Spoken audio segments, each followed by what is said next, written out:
Hello friends, welcome back to our channel. ఉత్తరప్రదేశ్లోని ప్రయాగ్రాజ్లో జరుగుతున్న మహాకుంభమేళాకు భక్తులు భారీగా తరలి వస్తున్నారు. శనివారం వరకు 12 కోట్ల మంది భక్తులు పుణ్యస్నానాలు ఆచరించారు.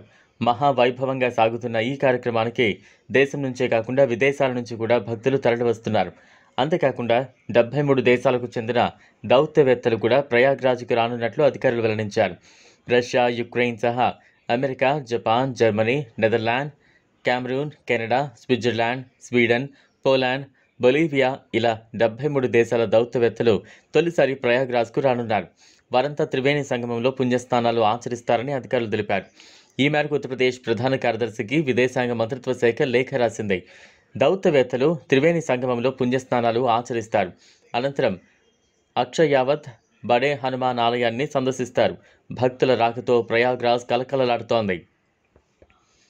జనవరి 13న మొదలైన కుంభమేళా ఫిబ్రవరి 26 వరకు మొత్తంగా 45 రోజుల పాటు జరగనుంది.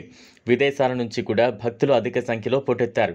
ఇప్పటి వరకు 12 కోట్లకు పైగా భక్తులు పుణ్యస్నానాలు ఆచరించినట్లు ప్రభుత్వం అధికారికంగా ప్రకటించింది. మొత్తంగా 45 కోట్ల మంది వరకు భక్తులు వస్తారని అంచనా వేస్తున్నారు. ఈ కార్యక్రమం 12 లక్షల తాత్కాలిక ఉద్యోగాలు సృష్టించింది.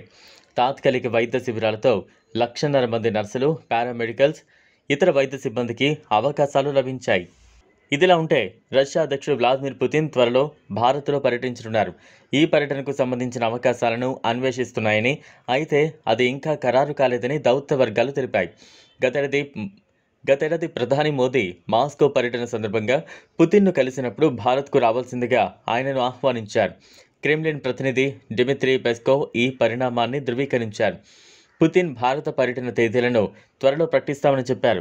2022లో రష్యా యుక్రెయిన్ యుద్ధం మొదలైన తర్వాత పుతిన్ భారత్లో పర్యటించడం ఇదే తొలిసారి.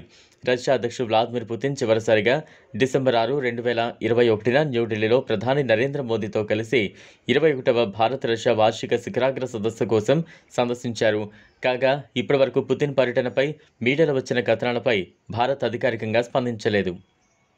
అక్టోబర్ 22, 23 తేదీల్లో ప్రధాని మోదీ రష్యాలో పర్యటించిన కొద్ది రోజుల తర్వాత పుతిన్ ఎంతో ఆసక్తిగా ఎదురుచూస్తున్న భారత పర్యటన రానుంది. రష్యా ఫెడరేషన్ అధ్యక్షతన కజాన్లో జరిగిన 16వ బ్రిక్స్ సదస్సులో పాల్గొనేందుకు ప్రధాని మోదీ రష్యా వెళ్లారు. గతేడాది జూలైలో ప్రధాని మోదీ మాస్కోను సందర్శించారు. తొలిసారిగా ఆ దేశాన్ని సందర్శించారు.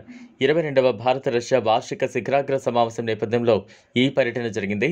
ఇదిలా ఉంటే రష్యా మీడియా నివేదికల ప్రకారం యుక్రెయిన్లో యుద్ధ నేరాలకు పాల్పడినందుకు పుతిన్కు అంతర్జాతీయ క్రిమినల్ కోర్టు అరెస్టు వారెంట్ జారీ చేసింది.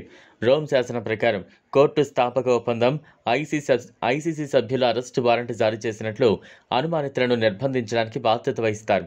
అయితే భారతదేశం రోమ్ శాసనంపై సంతకం చేయలేదు, ఆమోదించలేదు. అందుకే పుతిన్ భారత పర్యటనను ఎంచుకున్నట్లు కథనాలు పేర్కొన్నాయి. ఈ వీడియో మీకు నచ్చినట్లయితే లైక్ చేయండి, షేర్ చేయండి, ఛానల్ను సబ్స్క్రైబ్ చేసుకోండి. Thanks for watching.